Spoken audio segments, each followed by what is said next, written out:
If your kid suffers a concussion on the football field, who would you want on the sidelines? A physician or a chiropractor? As Wale Aliyu tells us, the Ohio Senate is considering a bill that would allow chiropractors to make the call on allowing student athletes with head injuries to go back into games. Right now in Ohio, if a young athlete has any symptoms of a concussion, they cannot return to that game. Most schools have a physician and athletic trainer on the sidelines to make that call. Defining head injury versus concussion does take a little bit of experience and training to understand the difference.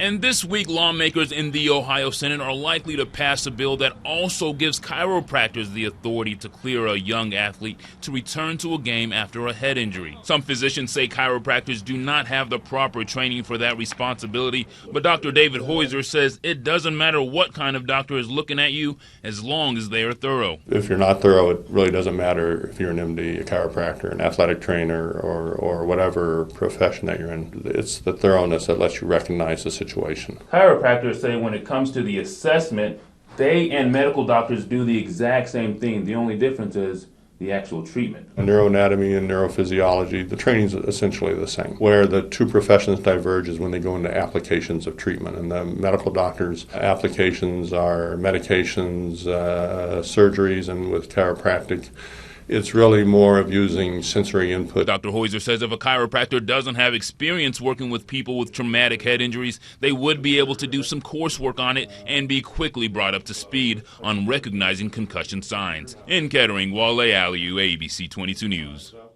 Now, the governor must sign the proposal by June 30th. We reached out to local athletic directors on whether or not they would allow chiropractors on the sidelines. They say they will follow whatever recommendations the Senate gives.